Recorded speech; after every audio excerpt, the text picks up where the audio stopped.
ఇవాళ జరిగిపోయే parliamentary party సమావేశంలో ఆ, ప్రధానమంత్రి ప్రమాణ స్వీకారానికి కావాల్సిన అన్ని ఏర్పాట్లు పకడ్బందీగా చేస్తున్నట్టు తెలుస్తోంది. అలాగే ఏపీలో కేంద్ర మంత్రులు ఎవరెవరు రాబోతున్నారు, జనసేనలో ఎవరెవరికి కేంద్ర మంత్రి పదవులు దక్కబోతున్నాయి కూడా ఇవాళ తేలబోతుందా?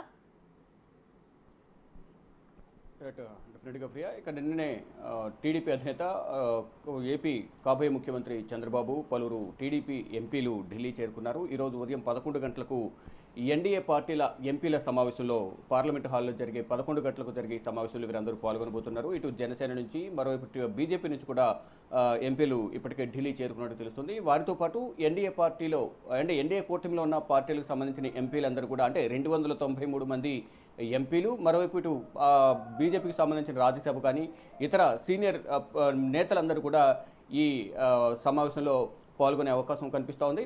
అయితే మరోవైపు ఈ ఎన్డీఏ కూటమికి సంబంధించిన ఎంపీలందరూ కూడా ఈరోజు ఎన్డీఏ పార్టీకి సంబంధించిన అంటే ప్రధానిగా నరేంద్ర మోడీని ఏకగ్రీవంగా ఎంపీలందరూ ఎన్నుకోబోతున్నారు. ఎన్నుకున్న తర్వాత సాయంత్రం రాష్ట్రపతి ద్రౌపది ముర్మును కలిసి నూతన ప్రభుత్వాన్ని ఏర్పాటు చేయాల్సిందిగా రాష్ట్రపతి ద్రౌపది ముర్మును కోరబోతున్నారు. అంటే ఈ సమావేశం ఉదయం 11 గంటల తర్వాత 11 గంటల 15 నిమిషాలకు ఆ సమయంలో ప్రధాని నరేంద్ర మోడీ అధ్యక్షతన ఎన్డీఏ కూటమి పార్టీల ఎంపీల సమావేశం జరగబోతుంది. ఇక ప్రతి ఒక్కరి దగ్గరికి ఎంపీలందరి దగ్గరికి కూడా నరేంద్ర మోడీ వెళ్ళి వారితో మాట్లాడబోతున్నారు. మాట్లాడి వారి వివరాలు తెలుసుకుంటారు. తర్వాత మొత్తం అందరూ కలిసి ఎన్డీఏ పార్టీకి సంబంధించిన ఎంపీలందరూ కూడా కలిసి ఏకగ్రీవంగా ప్రధానిగా నరేంద్ర మోడీని ఎన్నుకోబోతున్నారు. ఎన్నుకున్న తర్వాత ఇంతకుముందు చెప్పినట్లుగా రాష్ట్రపతిని కలుస్తారు. కలిసిన తర్వాత నూతన ప్రభుత్వాన్ని ఆహ్వానం పలకాల్సిందిగా ఏర్పరచడానికి అనుమతి ఇవ్వాల్సిందిగా కోరబోతారు.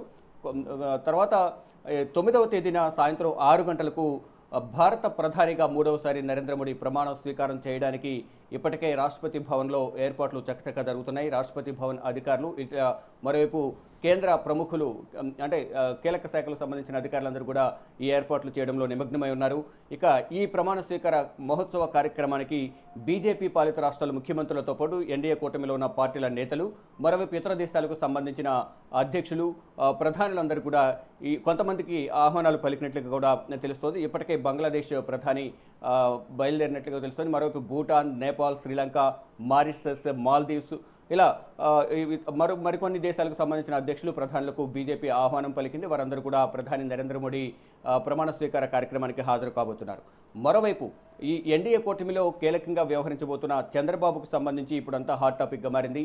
ఏపీకి సంబంధించి ఎక్కువ అంటే ఇటు ఏపీలో ఈ టీడీపీకి సంబంధించి జనసేన, బీజేపీ ప్రతి పార్టీకి కూడా కేంద్ర మంత్రివర్గంలో స్థానం చోటు దక్కే అవకాశం ఉంది. అదే ఎంతమందికి అవకాశం ఉంటుంది అనే దానిపై కూడా కొన్ని చర్చలు అయితే జరుగుతున్నాయి. అంటే ఇప్పుడు ఈక్వేషన్స్ 4 ఎంపీలకు ఒక శాఖను కేటాయించే అవకాశం అయితే కనిపిస్తుంది. అంటే ఒక మంత్రి పదవి అంటే టీడీపీకి 16 మంది ఉన్నారు కాబట్టి 4 శాఖలు వచ్చే అవకాశం కనిపిస్తోంది. కానీ ఇక్కడ బయట ప్రచారం మాత్రం 5 నుంచి 6 వరకు శాఖలు టీడీపీకి కేటాయించే అవకాశం ఉన్నట్టు కూడా ఒక ప్రచారం అయితే జరుగుతుంది. మరోవైపు జనసేనలో ఒకరికి, బీజేపీ నుంచి 2 సీనియర్లు ఉన్న నేపథ్యంలో ఇటు సీఎం రమేష్, మరోవైపు పురంధేశ్వరి ఇద్దరికి కూడా సీనియర్లుగా ఉన్నారు.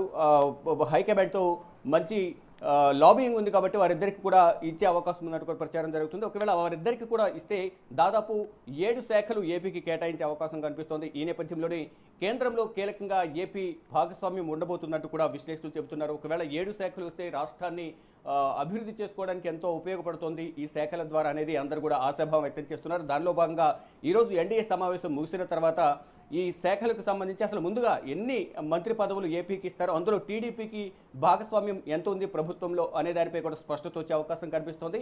ఇక 9వ తేదీన ప్రధాని నరేంద్ర మోడీతో పాటు కేంద్ర మంత్రులకు కూడా కొంతమంది ప్రమాణ స్వీకారం చేసే అవకాశం ఉంది. వారిలో ఏపీ నుంచి ఎంతమంది ప్రమాణ స్వీకారం చేయబోతున్నారు అనే దానిపై మాత్రం సాయంత్రానికల్లా స్పష్టత వచ్చే అవకాశం కనిపిస్తోంది. ఇప్పటికే రాత్రి చంద్రబాబు 11:30 సమయంలో ఢిల్లీ చేరుకున్నారు పలువురు ఎంపీలతో.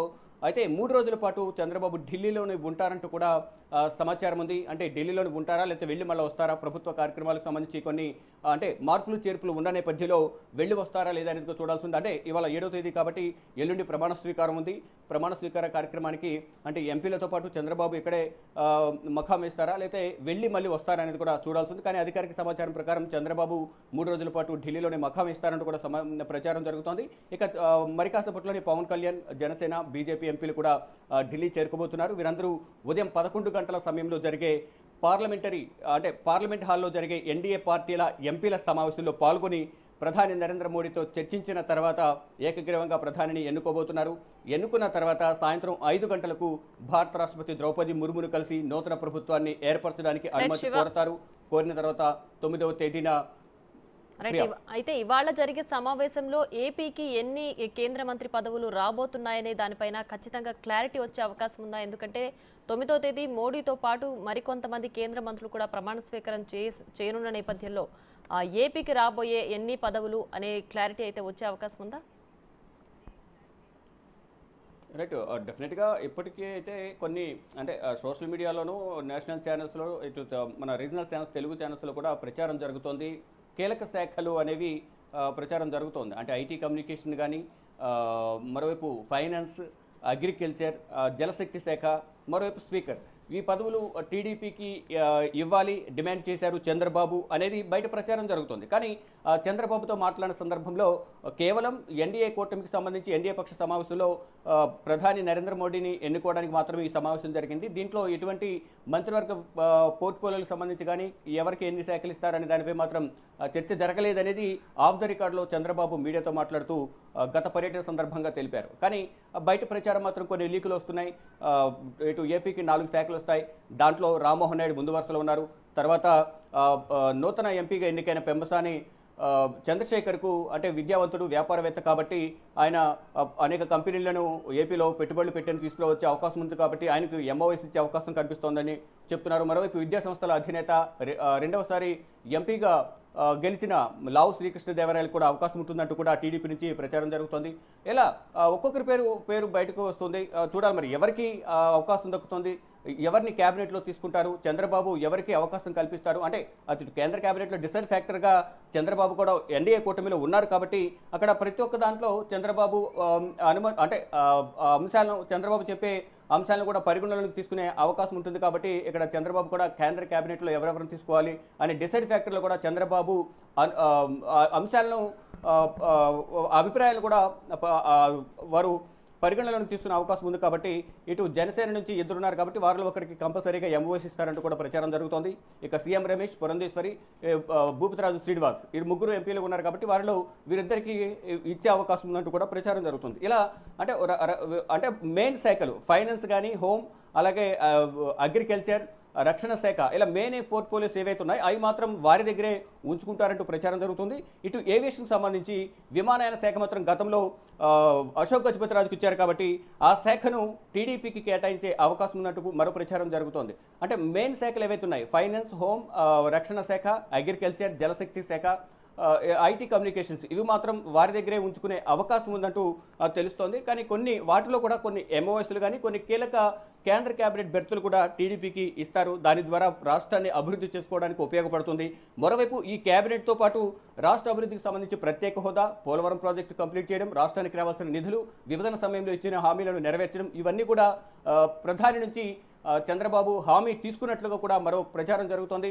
దీంట్లో గత పర్యటన సందర్భంగా ఇటు పవన్ కళ్యాణ్ కానీ, చంద్రబాబు కానీ ఇటు ప్రధాని నరేంద్ర మోడీతో మాట్లాడి రాష్ట్ర అభివృద్ధికి సహకరించాలి, రాష్ట్రాన్ని ఈ 5 సంవత్సరాల కాలంలో అభివృద్ధి చేయడం ద్వారా మరో 5 సంవత్సరాలు కూటమి అధికారంలోకి వచ్చే అవకాశం ఉంటుంది కాబట్టి ముందుగా రాష్ట్రాన్ని అభివృద్ధి చేద్దాం, కేంద్ర కేబినెట్లో కూడా మంచి పదవులు ఇవ్వాలని ప్రధానిని కోరినట్లుగా కూడా సమాచారం అయితే ఉంది. ప్రియా. శివ, థాంక్స్.